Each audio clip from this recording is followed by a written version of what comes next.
We have a new client. They're a financial advisor company. They still literally run all of their appointments by hand. They call each other, hey, are you available? They had no automations whatsoever. And so one of their challenges was their clients, their prospects would get unhappy because there'd be a call and something would fall through the cracks or nobody would follow up with them. And they're still doing things manually like from 2009. So I would say the biggest challenge is they're trying to automate, but they're still holding on to their old systems. They're still holding on to their, paper and pen, trying to get them into an automated calendar system or an automated sales process. I have a question for you as we start off today's episode. What marketing or CRM platform are you using out there in your business? Actually, the answer doesn't really matter because in today's episode, we have Lisza Crisalle all the way out from the Las Vegas chapter, and she is the automation queen, I like to say, when it comes to all platforms, all things automation. She's been doing it and her husband Lucio for over 20 years now. If there's a platform, they've either dabbled in it or they become experts in it, and they're the go-to when it comes to figuring out how to automate, make things efficient, how to get through all the craziness. And a lot of us just dabble, but like there's probably usually like 90% more you can do. You never know what to do. Well, Lisa's who you call. So welcome to the show, Lisa, Inside the Speakeasy podcast. Glad to have you. Thank you, thank you. I'm excited for today. Awesome. Well, automation, which I absolutely love too. It's always fun when you do it. It's scary, but once you do it, it's like, you know, Yeah, freeing it's freeing, isn't it? So, and then do you get to see the excitement in your customer's voice, your client's voice when you're like, oh my God, I didn't know I could do this?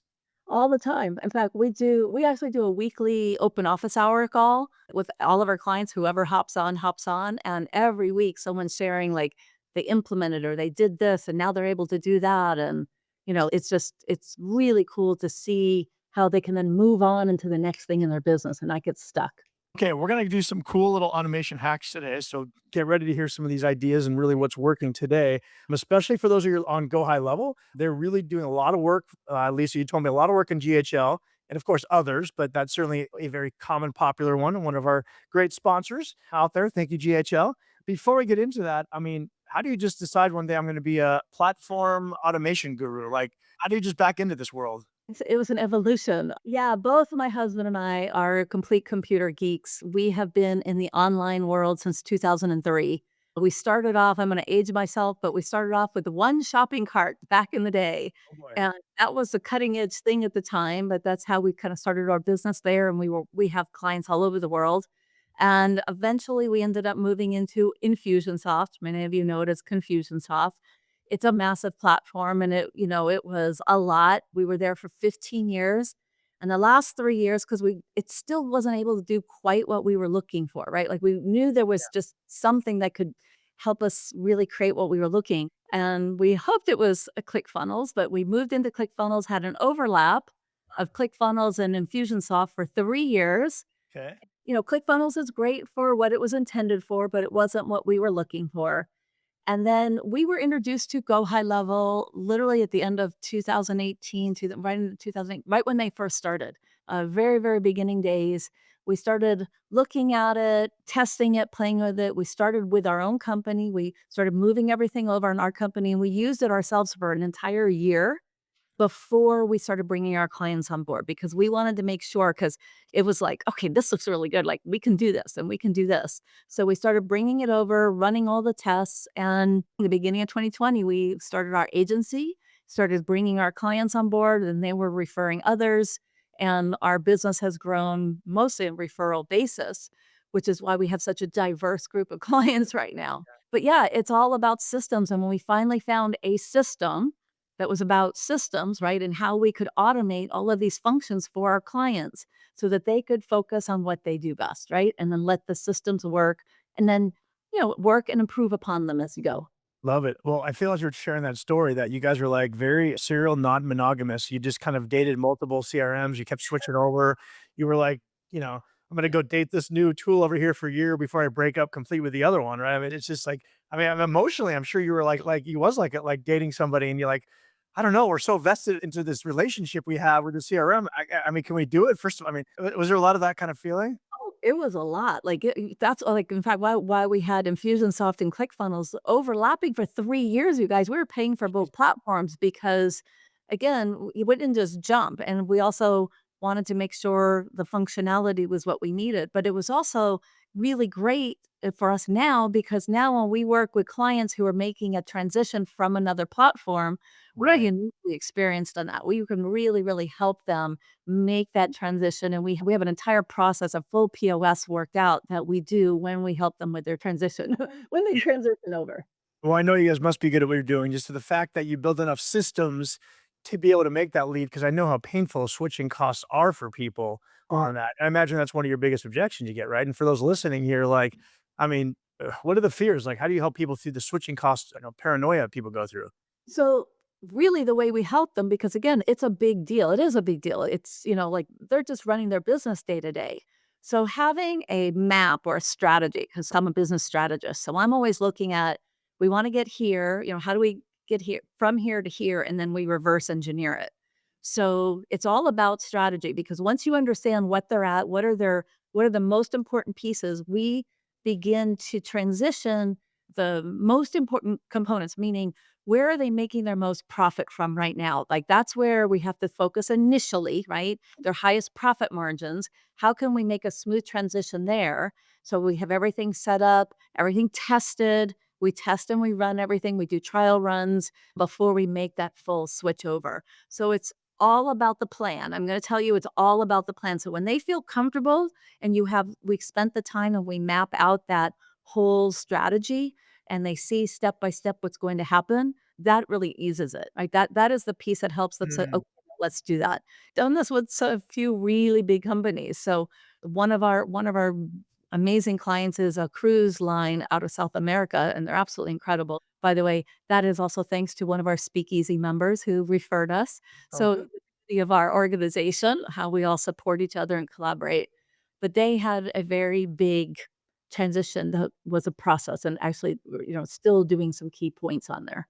So it's Wow. strategy. Wow. Okay. So that helps a lot. Eases the pain. I like that. They get to see what you're doing. I can see that because it's like, oh, but then you're showing them the way, makes them feel better. Why did you talked about Infusionsoft and ClickFunnels.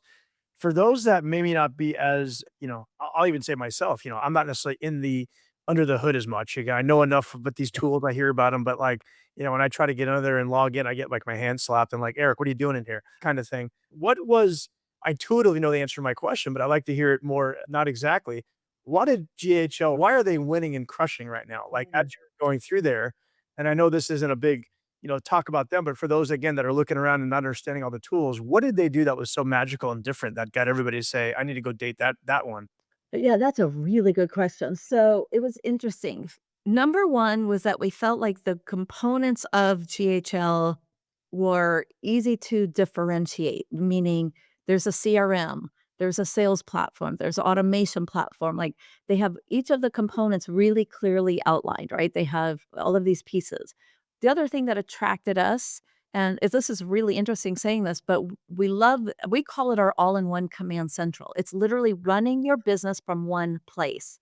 Because the biggest challenge that's happened previously is that, most people have 5, 10, 12.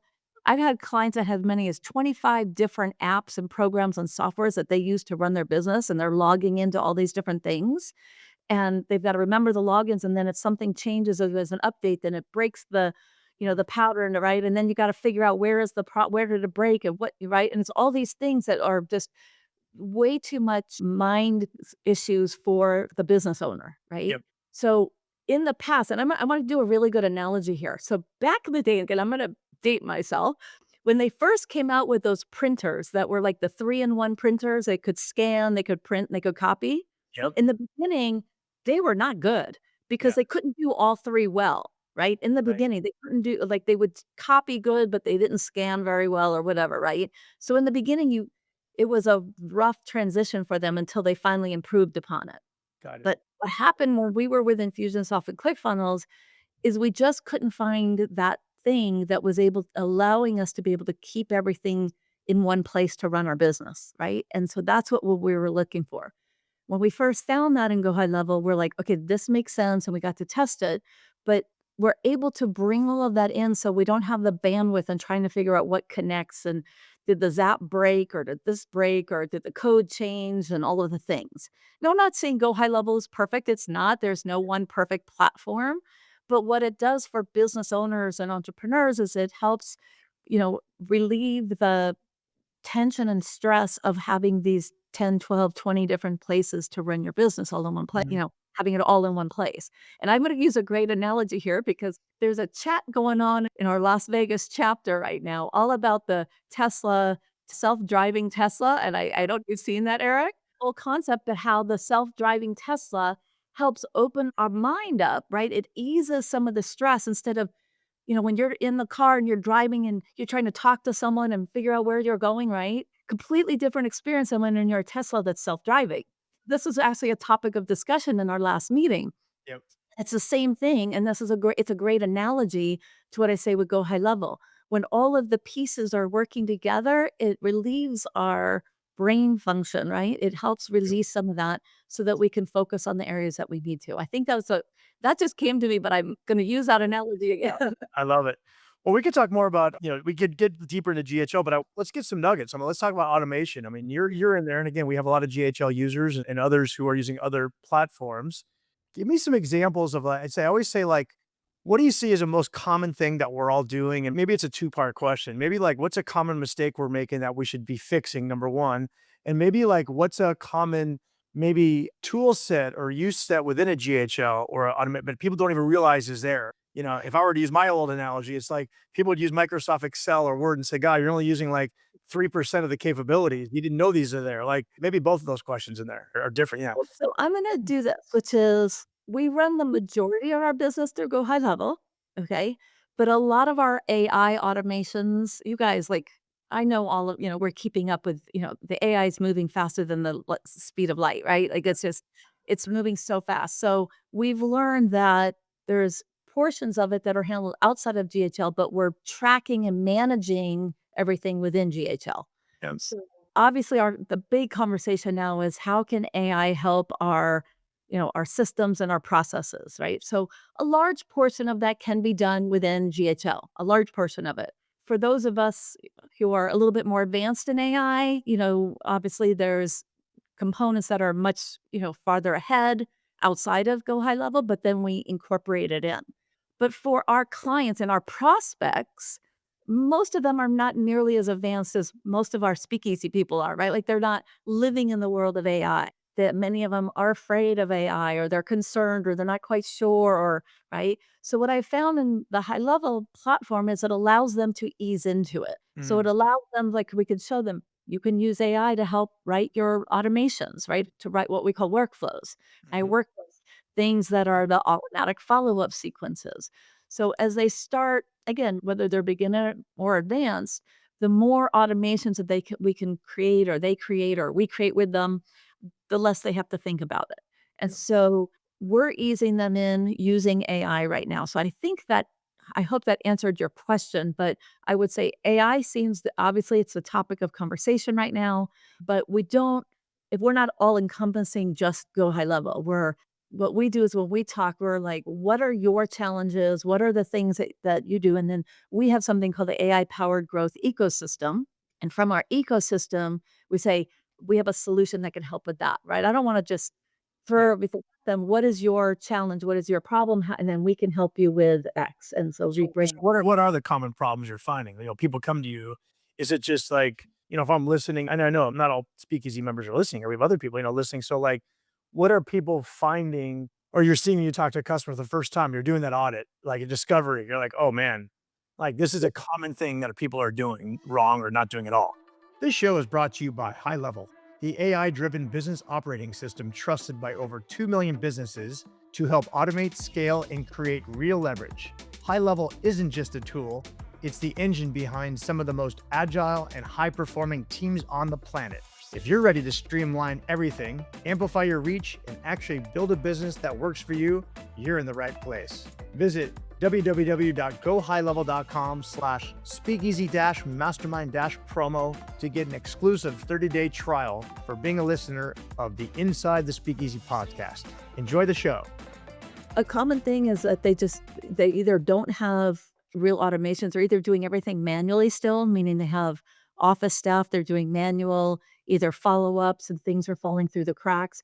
I'm telling you, we're still bringing So they're on the clients sales. So you're saying more on the sales side? Like which part of the companies are you finding more, sales, intake, onboarding, like all of it. got it. I'll give you an example. We have a new client who is they're a financial advisor company. They're CPAs and financial advisors. They're incredible. Anyway, they're in the South. They still literally run all of their appointments by hand. They call each other, "Hey, are you available?" Like they had no automations whatsoever.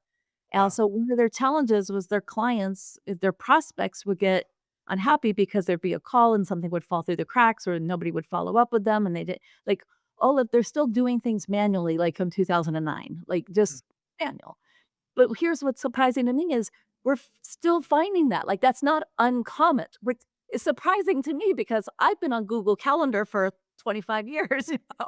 Yeah. I don't even know however long it's been around.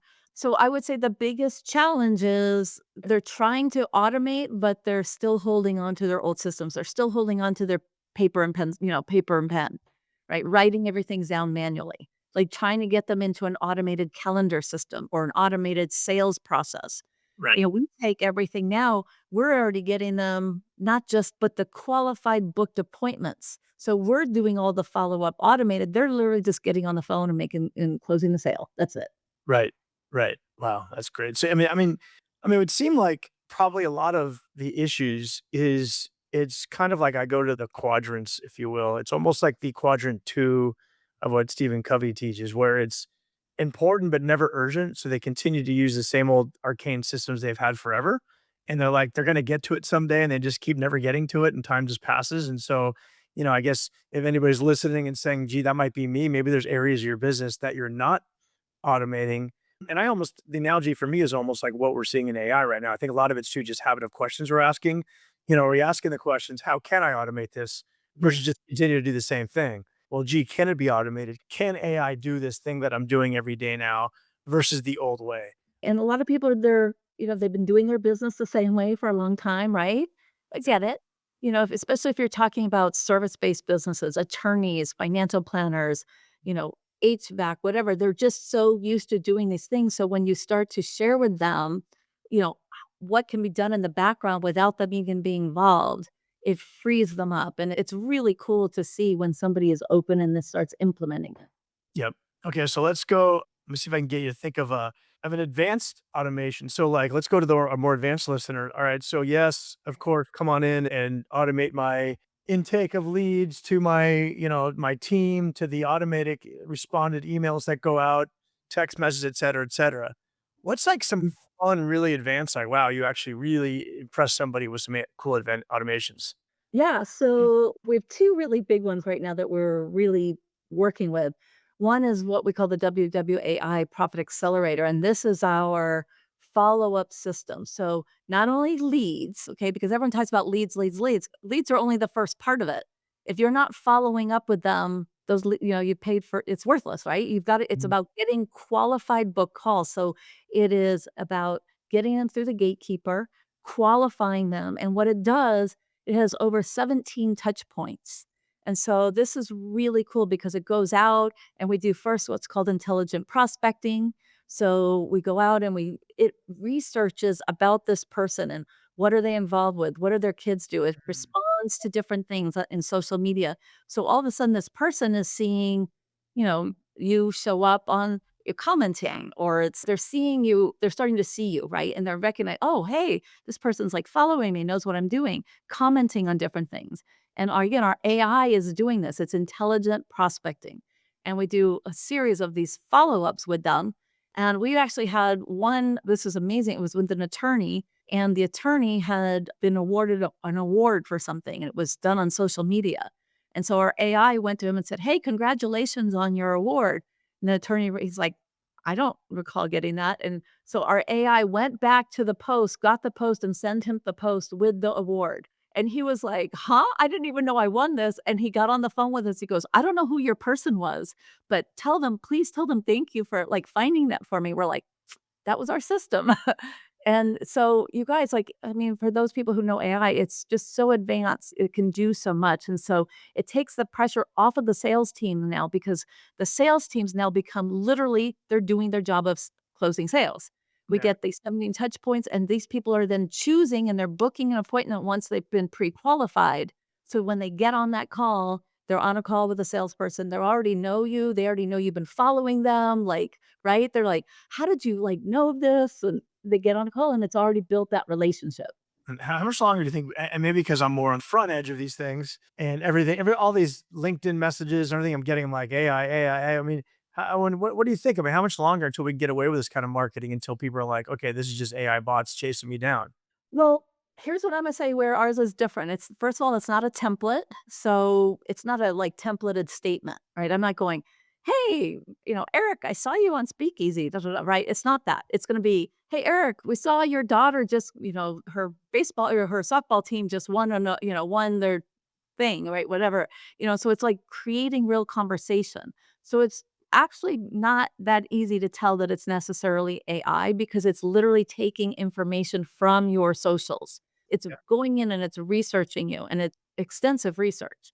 So how long? I mean, they might, but the piece is like I'm always notified. I'm always going to know what those conversations are by the time I get on the phone with you.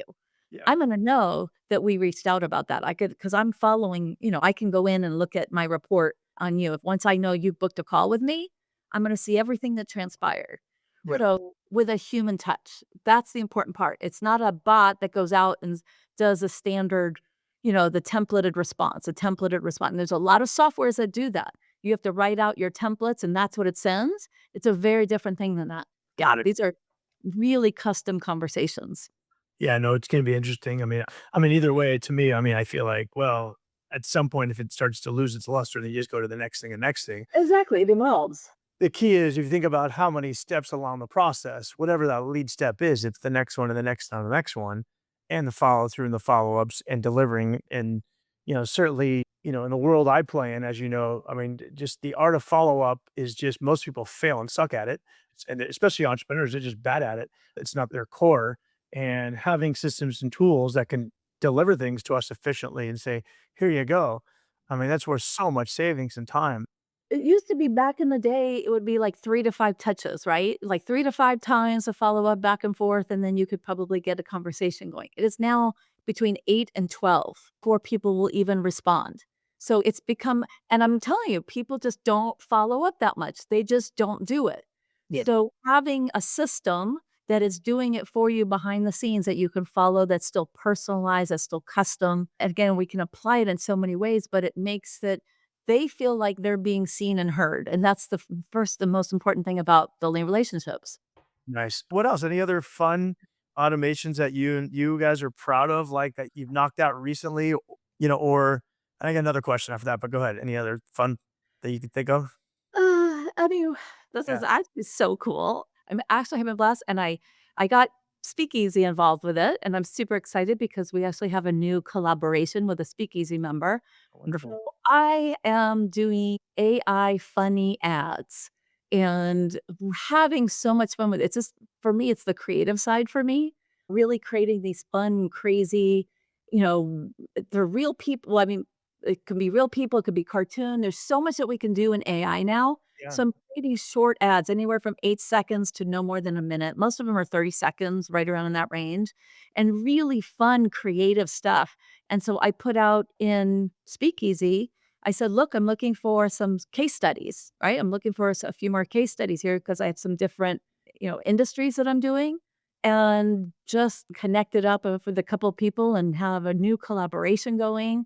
And it's a lot of fun because, again, I can, people want to have fun with stuff. Like you want, again, whether it's an ad or just social media post, you got to stand out. You got to do something crazy, whether it's, I did me as like, I'm Lisa's AI bot, and I had a blast with it where I did a spokesperson, her, this beautiful girl, her head on a flying pig, and watch when pigs fly. And then I did a whole ad campaign on, talking about the elephant in the room. And I had this really cool elephant in the room with Lucho and I. And it's just, Oh my gosh, that's fun. Are you allowed to share? I forget. I don't even know who you're collaborating with in the community on that one. Who are we working with? yeah, sure. Mr. Brian Hung. He's awesome. And he's like, yeah, let's do this. And he's open minded and he wants to do some fun stuff. And I've been working on some cool things behind the Yeah, scenes. Like, no, I love it. I love hearing all the stories of people collaborating and making things happen. That, and obviously I'm biased because I think, as I even mentioned earlier, with this AI world out there, we need to surround ourselves with real to know who we can collab with. So, okay, so going back to the why, and it sounds like a lot of people who aren't automating, or the people that are late adopters, probably they're just in their ways, and it's just not an area that they're probably good at and they're scared of. And then the people that are a little bit more forward, what is the big, like, I'm listening to the show right now, I'm hearing this, I'm talking, hearing from Lisa, and like, okay, this sounds cool. What's preventing me, or what can you tell me right now to just get me off my ass to say, whether I do it myself, call Lisa, whatever it is, how can you motivate me to say, what am I missing out on by not doing it? What's the cost? yeah, I think the cost is high. We're still in somewhat early stages. I wouldn't say early stages, but somewhat early stages for early adapters for businesses. And what I will say is if you have a business and you're not adopting or adapting in with AI, you are going to be left in the dust because your competitors are going to have a huge competitive advantage. They're going to be able to produce much more than you can produce. They're going to be able to have output at a much higher level than you will. And so it will be a competitive advantage or disadvantage.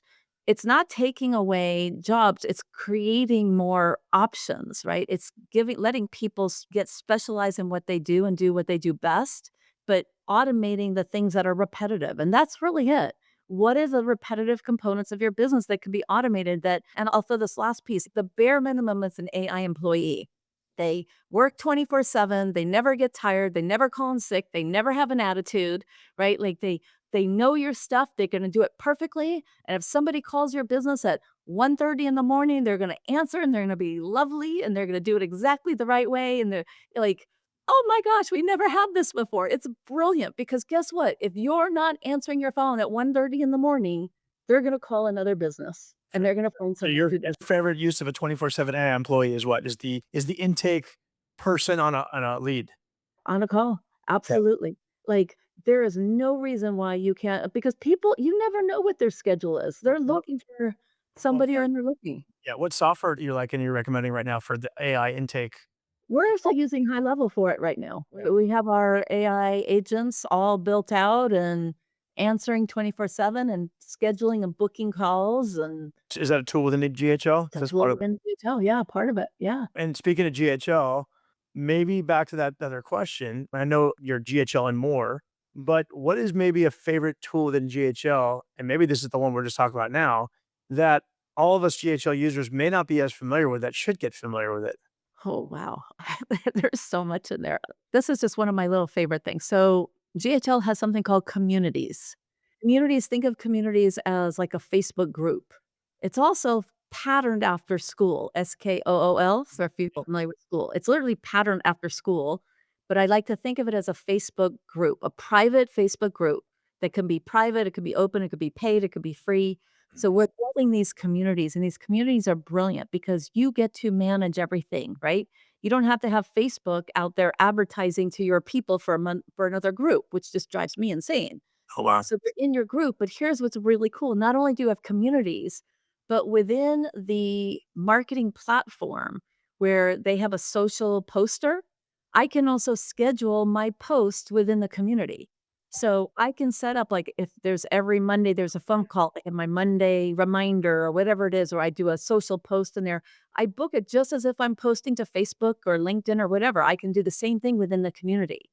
So now again, it's creating like this community is so powerful. And there was also gamification in the communities, right? Mm. So more people are active and involved, they can earn points. It's this brilliant piece that I don't think a lot of people use. And they're all like, well, what about school? And I'm like, yeah, but you got to pay extra for that. So I That's have all. all that in my platform. I love it. That's cool. Didn't know that. There you Well, go. excellent. Well, as we get closing to wind down, is there anything about automation or the world you're playing in that maybe I didn't ask that I should have, or you wish I had, or I mean, it's a lot. So, I mean, there's so many avenues we can go down. I think that just being open to and seeing what's possible. What I will share is if someone's listening to this and you're still on 5 or 10 different platforms to run your business, I will just say it can be a lot easier. Okay. You don't need to be logging into 5, 10, 15 different things to run your business. So I just encourage you, talk to somebody. find out what is possible because it's not that difficult to transition over. It's really not, whether it's GoHighLevel or something else. My thought is I talk to entrepreneurs about how can you be more efficient and effective with your time, okay? And not being worried about all of these different things and how are they connecting and what's working or not. Once you take that burden off of your shoulder, it's just like the self-driving car, right? Your brain is freed up to focus on the things that you do best. Love it. Love it. Yeah, I agree. And I think everybody needs to look in the mirror and ask and grade themselves on a level of 1 to 10 on how good they are at creating systems and automations. And if they're not near the 9, 8, 9, 10 mark, then pick up the phone, make a call, talk to somebody like Lisa or somebody else that you're comfortable with. And it's just crazy what happens when the efficiencies are built. Cool. Last question. I mean, you've been one of our amazing members since the beginning. Tell me, what do you love about Speakeasy? Ah, well, I'll tell you this. I knew from the very first, so we are founding members of the Las Vegas chapter. And I think, correct me if I'm wrong, wasn't Las Vegas chapter like the second or third chapter? I think it was the third. It was probably, I think it might have been number 4. Oh, 4, okay. So Yeah. now 4. So early days, we were invited to that first big meeting, and Lucho and I looked at each other and we said, we knew that this was different. We knew the format was different. We weren't interested in another networking group. Like, and this is Vegas, there's a million of them. We knew it was different. And so we were in from hello. So we knew right away, we know that they curated a really great group of people. We knew that we had the opportunity to grow our business with the other businesses, right? Like each month we know each other's businesses so intimately. And now we're bringing in, we have some new members. It's really exciting. And just the opportunity, like our business has grown because of the collaborations, because of the connections, because of the opportunities that we've had, because Speakeasy is opens the gate, right? To having these other, connecting with other people and, you know, hanging out in the swimming pool with John Assaraf doing a video, and his no shirt on, like, hey, what could be better than that? That always helps, right? That's the cherry on top. But like, whatever. So, hey, we have a lot of fun. And that's the other thing. It's business where, yes, there's a lot of collaboration and a lot of, amazing brainstorming and connecting, but we also have fun. And I'll tell you the annual events is a absolute no, we wouldn't miss it for anything in the world. It's brilliant. Awesome. Well, thank you. And thanks for contributing so much. And we appreciate you. And thanks for the time today. I know how busy you are. Time for you to go back and probably have 10 automations to go build right now before the day's ends. I have some funny videos to create actually, so I'm excited. All right. Well, let's do one of those videos. We'll get them out there. Sure. If you're listening, obviously the information about Lisa will be posted in here and you can always connect and hopefully you'll come check her out and check what she's doing as well as the community. And thanks, Lisa. And that's a wrap from the Speakeasy podcast. If something sparked for you, don't keep it to yourself. Share it, review it, and pass it to the one person who needs to hear this right now. Want in on the real mastermind? Tap the link in the show notes to apply. Until next time, keep scaling, stay sharp, and don't be the smartest one in the room.